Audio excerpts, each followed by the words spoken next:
Bienvenidos a otra sesión de Diálogo Abierto. En este día vamos a analizar cuándo un sistema religioso es que pierde poder. ¿Cuáles son las evidencias de que eso está sucediendo? Eso es lo que discutiremos en el estudio de esta tarde.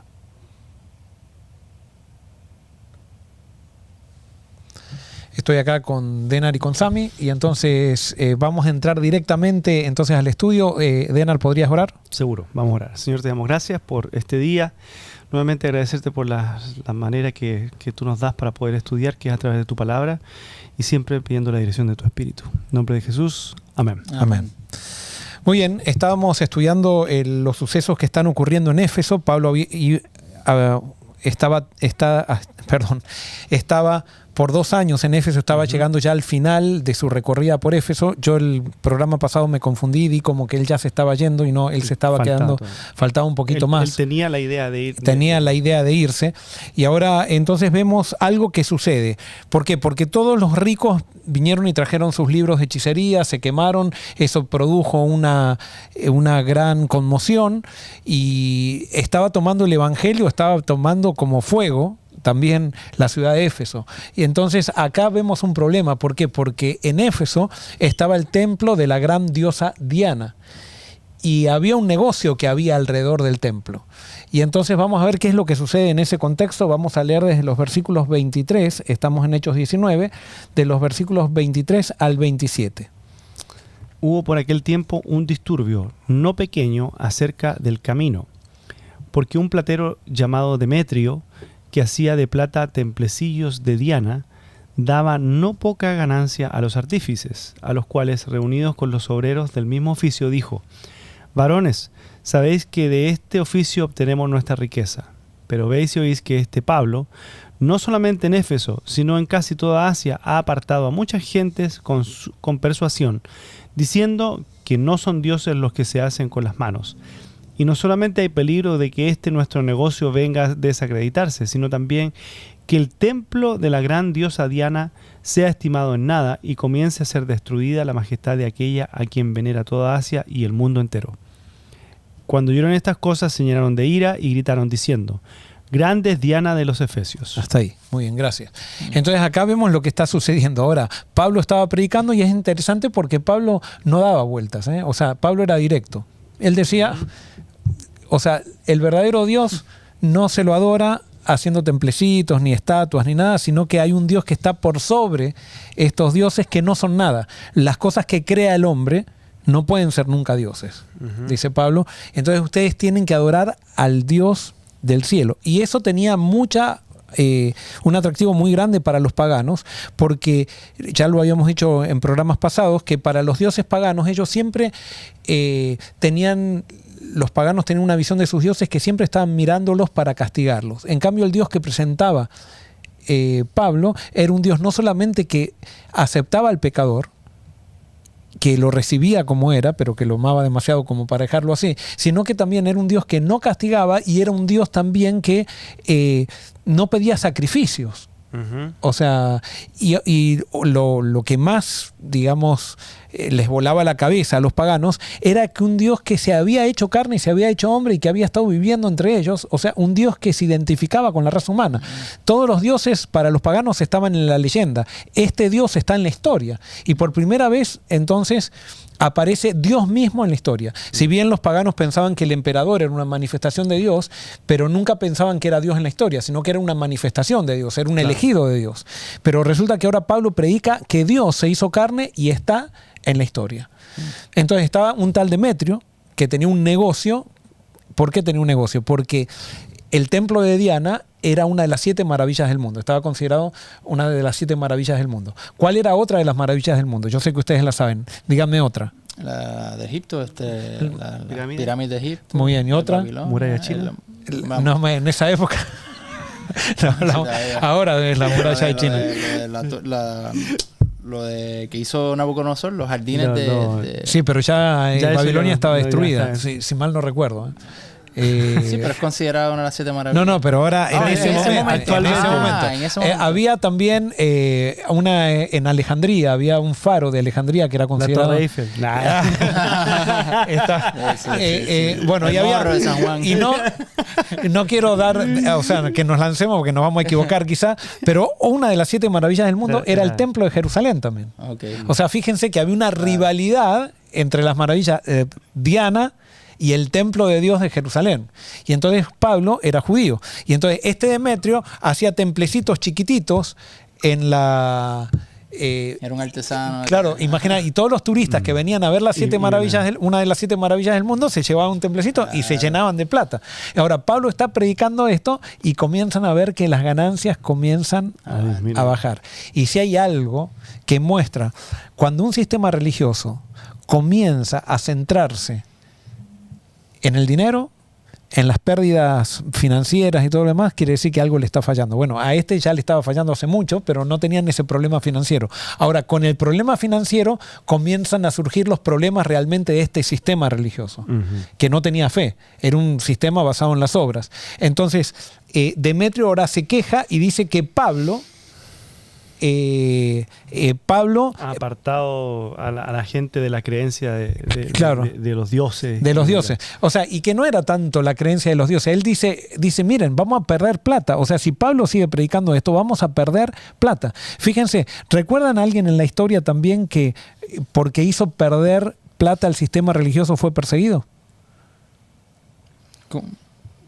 Les doy les tiro alguna y también ustedes pueden escribir a ver si ustedes también adivinan, pero ¿quién hizo perder plata al sistema religioso? Bueno, cuando Jesús entró al templo también y tiró las eso fue una de las cosas que dijeron, este joven rebelde no puede ya, está poniendo en juego nuestras ganancias. Los sacerdotes se dieron cuenta que Jesús no estaba hablando directamente en contra de ellos, pero estaba desmantelando todo el sistema de negocio que habían hecho alrededor de la religión por la influencia de este carpintero. Y ahí comenzaron a pensar en matarlo a Jesús. ¿Y se acuerdan Lutero? Sí, lo de la urgencia. El problema de Lutero no era lo que enseñaba. No era tanto lo que enseñaba, sino que eran las consecuencias de lo que enseñaba. Y lo que enseñaba Lutero le hacía perder dinero a la iglesia.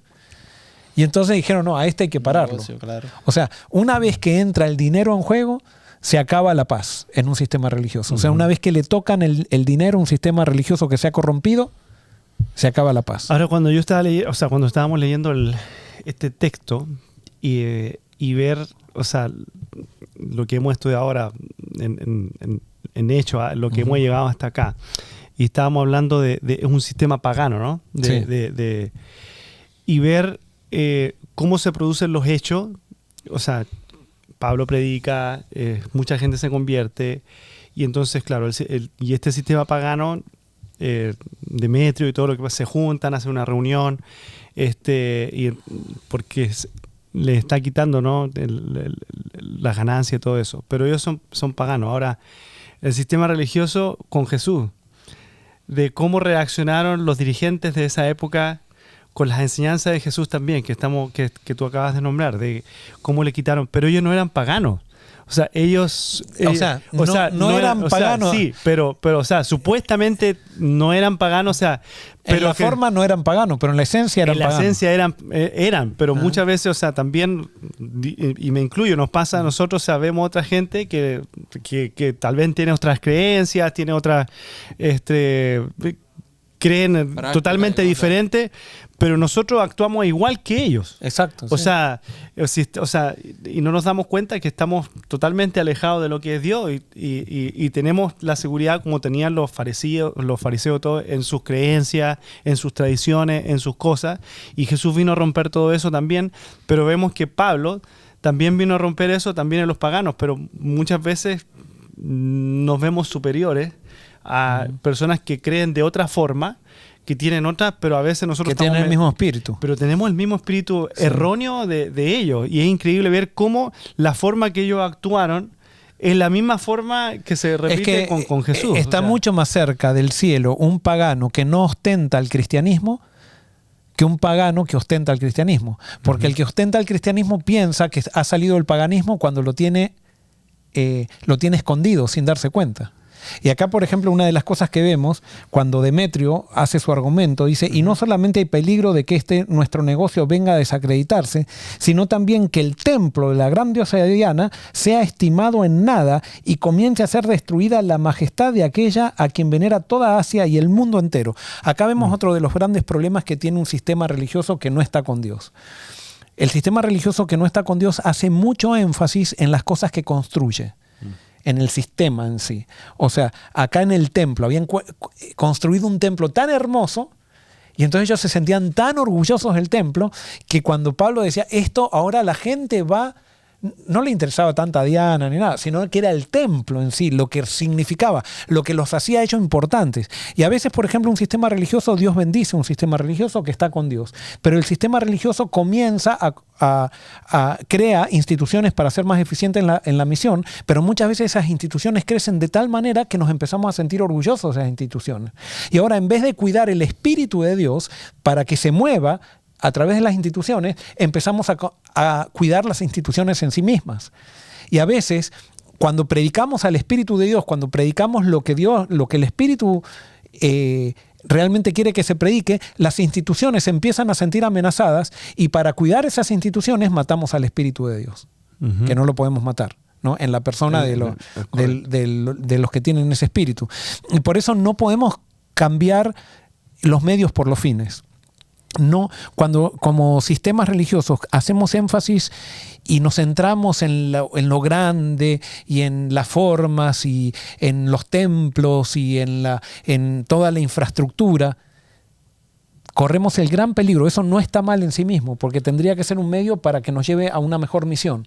Pero cuando hacemos eso un fin en sí mismo, terminamos defendiendo esa infraestructura en vez de defender el mensaje que a veces nos lleva a cambiar esa infraestructura porque es necesario cambiarla. Ahora, ¿es posible, teniendo toda esa infraestructura, hablando de cualquier sistema religioso, digamos, y que se haya perdido el foco, es posible reenfocar o ya la estructura es tan grande que te come? Y sabes que es una pregunta que ahora hablando no sabía que iba a surgir esa pregunta, pero ahora yo voy a hablar de nuestra realidad, la realidad de Forest City. Nosotros tenemos una de las iglesias más grandes en la división norteamericana y me pregunto, ¿será posible que podamos, con la ayuda de Dios, transformar esta infraestructura que tenemos en algo que sea para Dios? ¿O estamos y no tengo todavía una respuesta? Yo sé que estamos en el camino de querer hacer las cosas bien, pero a veces me pregunto si realmente, y por eso estamos queriendo también ver qué es lo que Dios nos muestra. No porque queremos tirar abajo nuestra iglesia, pero tenemos un templo muy grande que muchas veces nos requiere, por ejemplo, ahora vos estabas contando que estuvieron siempre, cada semana tenemos algo que se rompe o algo que... Y creo que Dios incluso lo permite para mantenernos, para que nos demos cuenta que es Él el que está y no son ni los edificios ni nada, porque si esto funcionara súper bien como pareciera que funciona, quizás eso nos haría sentir, como somos gente limitada, nos haría sentir orgullosos de la infraestructura que hay aquí. Pero sin embargo, cada semana tenemos un problema y gloria a Dios por esos problemas, porque nos hace ver que Dios está. Pero a veces me pregunto si esta infraestructura grande que tenemos no es un impedimento. Y bueno, gracias a Dios con el equipo pastoral y con la iglesia hemos dicho, vamos a tener una misión tan grande que esta infraestructura quede chica con respecto a la misión que tenemos. Y Dios nos está dando la oportunidad de crecer en misión. Pero no podemos dar por sentado de que algún día quizás Dios quiera un cambio. O sea, que no sé, y quizás Dios provoque un cambio. Dale. No, que lo que estaba escuchando es que cuando nosotros nos centramos pensamos en que la misión o lo que nosotros estamos haciendo se basa en el lugar o en el templo o en un edificio, estamos literalmente haciendo todo lo contrario a lo que Jesús mandó. Totalmente. Estamos poniendo la confianza en algo que no es. Y Jesús dijo, vayan y hagan. Y nosotros lo que estamos esperando es preparando lugares ¿para qué? Para atraer gente, para que vengan, se sienten y escuchen, y entretener. Y realmente estamos todo lo contrario de lo que Jesús ordenó. Entonces, si nosotros estamos pensando en misión afuera, en hacer cosas, porque por ejemplo, hacemos un programa, vamos a hacer este programa bien brutal, que está chévere. Por ejemplo, yo tengo lo del spot los viernes con los muchachos y hacemos eso, pero ¿quién llega ahí? Muchas veces los que ven eso son mismos cristianos. ¿Y quién nos siguen? Cristianos.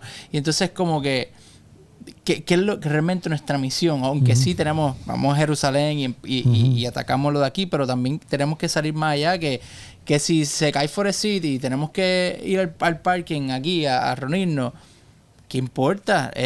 Seguimos adorando, seguimos la misión sigue. Es lo mismo. Y la iglesia está viva, no puede depender de las finanzas de una iglesia. O sea, nuestra misión no puede depender de finanzas. O sea, no podemos decir, porque no tenemos finanzas, no cumplimos la misión, porque la misión se cumple siendo nosotros templo.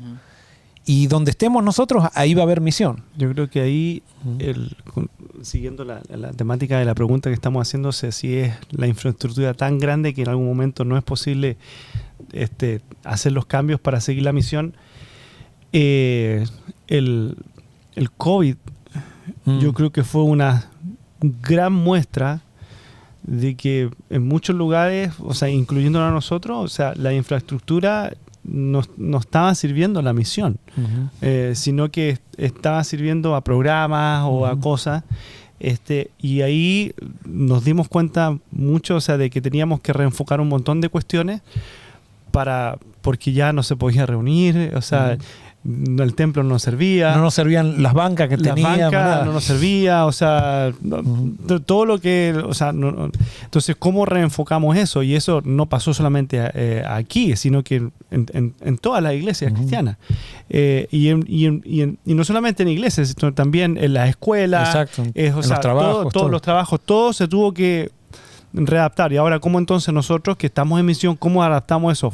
¿Era posible? Y ahora que volvimos a la normalidad, digamos, nos readaptamos a lo que es la misión y la infraestructura se readaptó, o volvimos a lo mismo y tendrá que suceder otra cosa para que no... O sea, esa es muy buena pregunta, Denar, porque lo que vos estás planteando es decir, ¿hemos vuelto a lo mismo o hemos continuado la oportunidad que Dios nos abrió después de la pandemia? Y es una pregunta retórica, porque me parece que nosotros incluso tenemos una tendencia a volver a lo mismo, ¿no? Hay ciertas cosas lindas que han permanecido, pero creo que más hemos vuelto a lo mismo que haber seguido en la dinámica que teníamos en la pandemia, ¿no? Porque es que cuando uno piensa en iglesia, si te dicen dibuja una iglesia, un templo. No va a ser una casa, una iglesia. Es que no hay forma. Y es que eso no es iglesia. Eso no es iglesia. Eso es un edificio. Pero no hemos entendido todavía. Yo creo que no hemos entendido. Y es porque algo que lleva de años y años. Todo cambió. Desde que cambió la forma de adorar, de la adoración en el tiempo de la iglesia medieval. Eso que todo cambió al ser una iglesia viva que estaba afuera en las calles donde compartían, donde se hacía... Donde había un crecimiento bien orgánico que fuera de simplemente estar en un templo. Todo ha cambiado y yo creo que cambiar, volver a la esencia de lo que queremos obviamente del libro de Hechos, que creo que por eso es que estamos estudiando esto, es difícil, es literalmente nadar en contra de la corriente. Sí, hay que dejar, yo creo que el espíritu nos tome y no tener miedo de meternos en las puertas nuevas que Dios va abriendo, porque por ejemplo a Pablo él no sabía lo que iba a pasar en Éfeso. Es más, este lío que está haciendo Demetrio, al final termina haciendo algo para propagar el evangelio también. Y fíjense que Demetrio usa como argumento, dice, no solamente acá en Éfeso, este tipo Pablo está por todo Asia. Sí. O sea, ya todo el mundo estaba comentando que había un tipo que era disruptivo y que estaba definiendo las cosas de manera diferente, estaba definiendo a Dios diferente, estaba definiendo a la iglesia diferente, estaba definiendo todo, y no era diferente, era la definición de Cristo. O sea, simplemente se estaba haciendo un amplificador de Cristo, Pablo, ¿no? Y entonces ese es el contexto que encontramos aquí, y bueno, y en esa circunstancia encontramos esto de Diana. ¿Quién era Diana? Y entonces esto es algo muy interesante que lo voy a tratar, tenemos poco tiempo, pero voy a tratar de... Diana era una diosa, que era la diosa de la fertilidad, que era también, Diana era la misma que Artemis, y es interesante notar de dónde viene este culto. Este culto es un culto pagano que viene... encontramos en muchas culturas de la antigüedad el culto a la madre y al niño. Sí, en Egipto también creo que... En Egipto, por ejemplo, estaba Isis y Horus. En la mitología egipcia, Isis es la diosa madre que a menudo se representa amamantando a su hijo Horus. Isis era adorada como la madre ideal y protectora, y Horus como su hijo simbolizaba el poder real y la continuidad del linaje divino. En Grecia y Roma estaba el culto a la madre del niño también. Diana era una mujer de la fertilidad, pero especialmente también en Grecia y Roma estaba Deméter y Perséfone en la mitología griega. Leto y Apolo y Artemisa también eran parte de esa mitología, que era el culto a la madre también y al niño. En India estaba Devaki y Krishna, y Parvati y Ganesha. En el cristianismo está María y Jesús, que también al final termina siendo venerada. En la ecuación entra María y Jesús, y que muchas personas dicen, ¿se dan cuenta? El cristianismo es simplemente sí, una copia de lo que ya estaba. En los aztecas estaba Coatlicue, y este es medio difícil, Huitzilopochtli.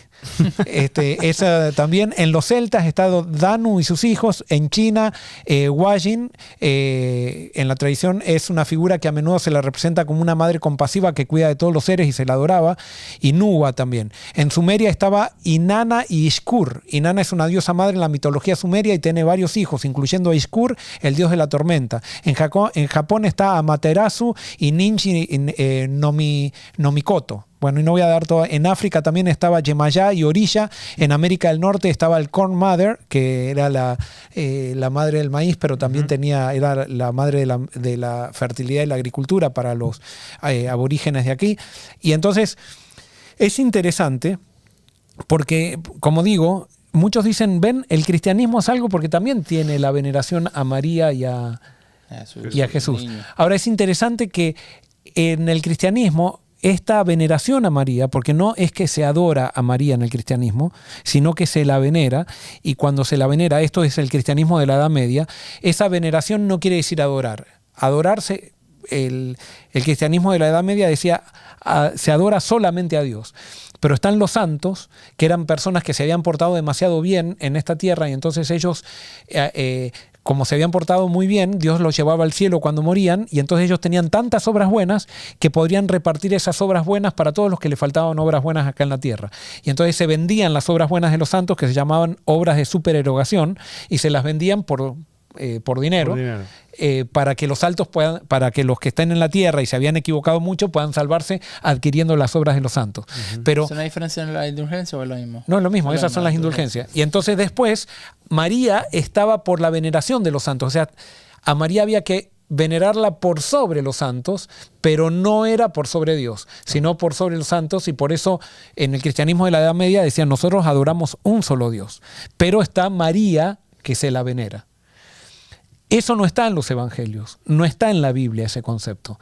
Ese concepto entra en el cristianismo en el año 431 en el concilio de Éfeso, que justamente el cristianismo hace un concilio en Éfeso, donde estaba el templo a Diana, donde pasó todo esto que pasó, y allí declaran la veneración a María, en el año 431 después de Cristo.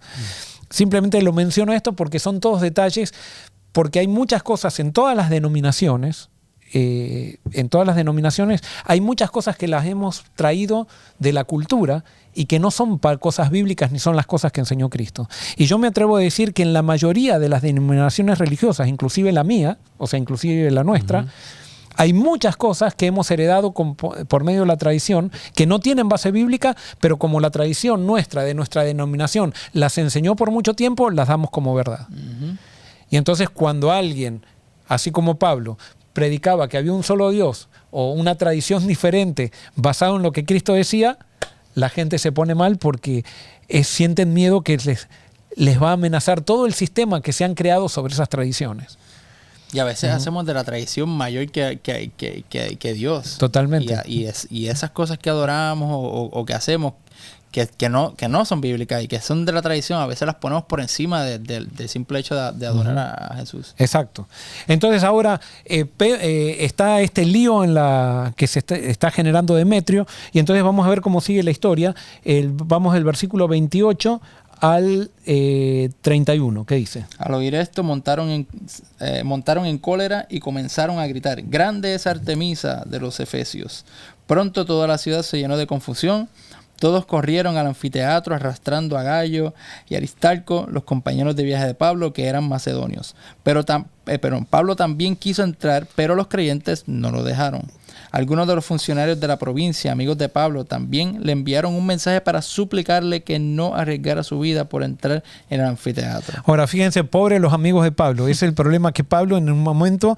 Quería ya. Claro, él quería estar en los hechos, pero los amigos de Pablo al final eran también perseguidos, y más porque eran macedonios también, que entonces le decían, ustedes entienden esto, son macedonios y miren, están apoyando a este judío rebelde, que es Pablo, y entonces sufren violencia sus amigos. Pero entonces fíjense que hay funcionarios, ya gente importante en Éfeso y alrededor de Éfeso, que ya habían creído y le aconsejan a Pablo, por favor, no vayas, y cuidan su vida. Dicen, no te metas ahí porque te van a querer sacar la vida. Entonces, ¿cómo sigue la secuencia? Versículo 32. Y unos pues gritaban una cosa y otros otra, porque la concurrencia estaba confusa, y los más no sabían por qué se habían reunido. Muy bien, acá esto es muy interesante, porque donde hay un sistema religioso, donde la gente no piensa por sí misma, ocurren estas cosas. Con que un dirigente religioso tire un rumorcito, se enciende la gente que no piensa, la gente que no sabe por qué está, pero se encienden y le hacen, le hacen favores a este Demetrio, que lo que quería era simplemente guardar su negocio, a este dirigente religioso. Demetrio no era un dirigente religioso, pero era alguien que estaba en el aparato del templo y que se beneficiaba a raíz del templo. Entonces, mucha gente que están en los sistemas religiosos y que son a veces que son dirigentes del sistema religioso, cuando ven amenazada su estabilidad laboral, enseguida reaccionan, pero ellos no reaccionan virulentamente, sino que reaccionan con las masas que no piensan, las soliviantan, como se dice, ¿cómo se dice? Bueno, le echan leña. Sí, le echan leña al fuego, le echan leña al fuego y esa gente se vuelve loca y comienza a salir. A pesar no saben por qué están gritando, pero ahí están. Uh-huh. Eso pasa mucho en la política, totalmente, por todos lados. Los medios. Y por eso es que el mundo sin Dios es igual en todos lados. Yo puedo ser una institución religiosa, pero que se ha apartado de Dios va a tener los mismos elementos que un sistema político, que todo. Es igual en todos lados. Entonces, ¿cómo sigue? Versículo 33, ¿qué dice? Dale, Sammy. Dice... Los judíos de la multitud empujaron a Alejandro hacia adelante y le dijeron que explicara la situación. Él hizo señas para pedir silencio e intentó hablar, pero cuando la multitud se dio cuenta de que era judío, empezaron a gritar de nuevo y siguieron sin parar como por 2 horas. Grandes Artemisa de los Efesios. Muy bien, entonces, ¿quiénes estaban metidos en este lío? ¿Quiénes estaban allí también metidos? Los judíos. ¿Quiénes eran estos judíos? Eran los que habían blasfemado en contra de Pablo y que lo habían echado de la sinagoga y que Pablo los tuvo que dejar para irse a la escuela de Tirano. Pero estos judíos ahora dicen, nos están acusando a nosotros cuando nosotros siempre los tuvimos tranquilos, ustedes no le hicimos perder nada, y ahora todos ellos piensan que como Pablo es judío, también nosotros somos judíos. Claro. Entonces lo empujaron a Alejandro para que explique que Pablo no era judío, que Pablo no era parte de ellos. Y entonces lo ponen, y cuando ven todos que era judío, porque los judíos no adoraban a Diana, se ponen en contra y le gritan. Ahora, este Alejandro aparentemente es el que aparece en 2 de Timoteo 4:14. Lean lo que dice 2 de Timoteo 4:14. Pablo habla aparentemente de este Alejandro, que era un judío que sin duda estaba en la sinagoga allí, pero que no había aceptado, dice que blasfemó contra el camino. 2 Timoteo 4:14. Alejandro el calderero me ha causado muchos males. El Señor le pague conforme a sus hechos. Muy bien. Pablo parece que fue tan malo este Alejandro que Pablo lo recuerda en una carta hablando de él, diciendo, miren, este realmente es un problemático, un judío que quiere distanciarse, porque Pablo era un leproso para los judíos. Por el hecho de que ahora Pablo predicaba un evangelio que los judíos no aceptaban. Y entonces... le salió mal la defensa a Alejandro. ¿Y cómo sigue el versículo 35? 35 al 41. Acá vamos a ver, y ya lo introduzco, hay un político pagano que pone orden. Más sensato, un poquito más sensato que todos los demás. ¿Qué dice? ¿De cuál? 35 en adelante hasta el 41. Entonces el escribano, cuando había apaciguado a la multitud, dijo, varones efesios, ¿y quién es el hombre que no sabe que la ciudad de los Efesios es guardiana del templo de la gran diosa Diana y de la imagen venida de Júpiter? Puesto que esto no puede contradecirse, es necesario que os apaciguéis y que nada hagáis precipitadamente. Porque habéis traído a estos hombres sin ser sacrílegos ni blasfemadores de vuestra diosa. Que si Demetrio y los artífices que están con él tienen pleito contra alguno, audiencias se conceden, y procónsules hay, acúsense los unos a los otros. Y si demandáis alguna otra cosa, en legítima asamblea se puede decidir. Porque peligro hay de que seamos acusados de sedición por esto de hoy, no habiendo ninguna causa por la cual podamos dar razón de este concurso. Y habiendo dicho esto, despidió la asamblea. Muy bien, este escribano muy sensato dice, escuchen, ¿cuál es el problema de que digan algo? Supónganse que dijeron algo en contra del templo. Si nosotros somos conscientes de que este es el templo más lindo del mundo y que Diana es real, y que la imagen de Júpiter que tenemos, que era mentira, ¿no? Pero que la imagen de Júpiter que tenemos bajó del cielo directamente, ¿cuál es el problema? Si dicen algo, si nosotros tenemos una diosa que es real, ella misma se puede defender. No tenemos por qué estar estas personas que...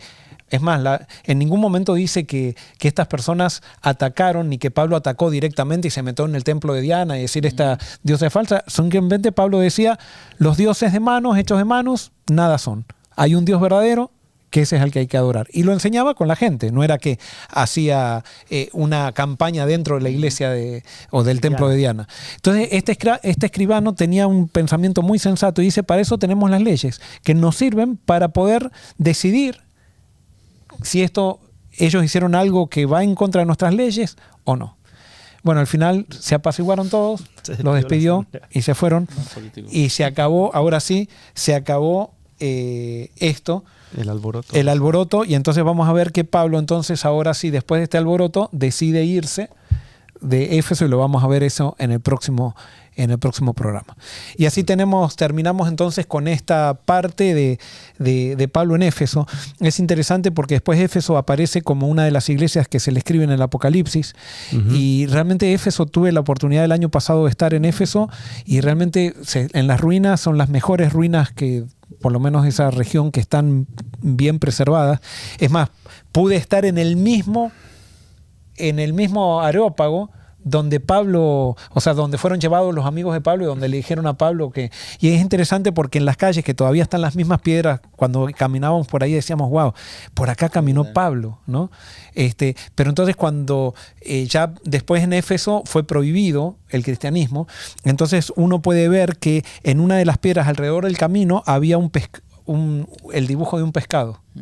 Que era con el signo con el signo con que se identificaban. Entonces, cuando venía un turista que era cristiano o alguien entraba a la ciudad, al ver ese signo de pescado decía, acá hay gente cristiana.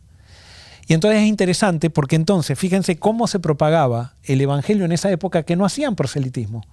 Es más, las iglesias estaban escondidas y sin embargo la gente se convertía. ¿Por qué? Porque el evangelismo no estaba basado en la propaganda de una iglesia, estaba basado el evangelismo en el Espíritu viviendo en cada creyente, en la diferencia que hacía cada creyente en su vida, lo que el Espíritu había hecho en su vida, y eso traía nuevos creyentes. No necesitaban tener una iglesia pública, que tiene que ver con lo que decíamos recién de la pandemia. No, la iglesia era cada creyente, y así, de esa manera, de manera aparentemente secreta, el evangelio se expandió por todo el imperio romano y casi hacen caer al imperio.